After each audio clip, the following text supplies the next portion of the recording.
Wolf McFarlane? And then, when he had heard the landlord out, "It cannot be. It cannot be," he added. "And yet I would like well to see him face to face." "Do you know him, doctor?"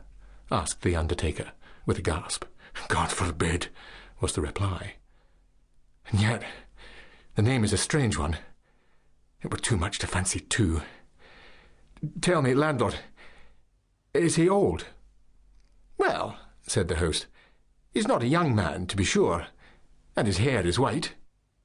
But he looks younger than you." "He is older, though, years older, but," with a slap upon the table, "it's the rum you see in my face, rum and sin. This man perhaps may have an easy conscience and a good digestion. Conscience, hear me speak. You would think I was some good old decent Christian, would you not? No, not I. I never canted. Voltaire might have canted if he'd stood in my shoes. But the brains," with a rattling fillip on his bald head, "the brains were clear and active, and I saw and made no deductions."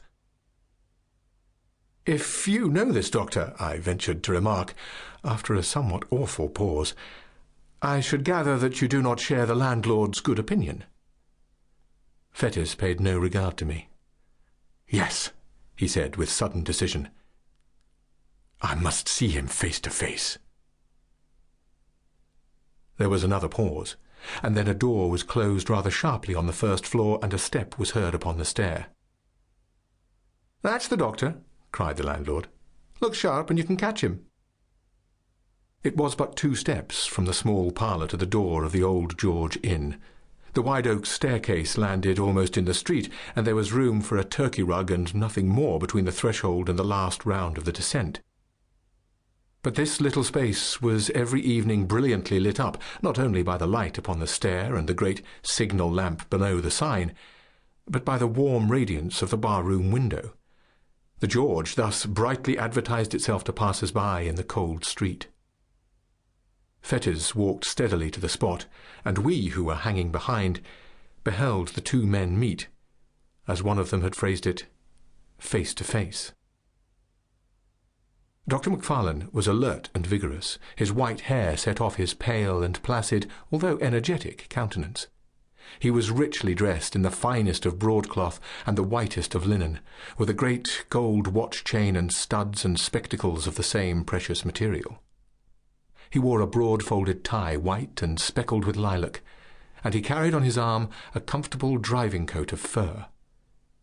There was no doubt but he became his years, breathing as he did of wealth and consideration, and it was a surprising contrast to see our parlour sot, bald, dirty, pimpled, and robed in his old camlet cloak, confront him at the bottom of the stairs. "McFarlane!" he said, somewhat loudly, more like a herald than a friend.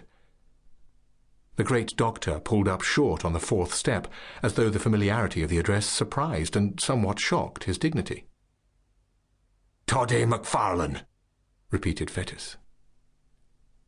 The London man almost staggered. He stared for the swiftest of seconds at the man before him, glanced behind him with a sort of scare, and then, in a startled whisper, "Fettes," he said, "you?" "Aye," said the other, "me. Did you think I was dead too? We're not so easy shut of our acquaintance." "Hush, hush!" exclaimed the doctor. "Hush, hush! This meeting is so unexpected. I can see you are unmanned. I hardly knew you, I confess, at first, but I am overjoyed to have this opportunity. For the present, it must be how d'ye do and goodbye in one, for my fly is waiting, and I must not fail the train. But you shall, let me see, yes, you shall give me your address, and you can count on early news of me. We must do something for you, Fettes. I fear you're out at elbows, but we must see to that for Auld Lang Syne, as once we sang at suppers." "Money!" cried Fettes. "Money from you! The money that I had from you is lying where I cast it in the rain." Dr. McFarlane had talked himself into some measure of superiority and confidence, but the uncommon energy of this refusal cast him back into his first confusion. A horrible, ugly look came and went across his almost venerable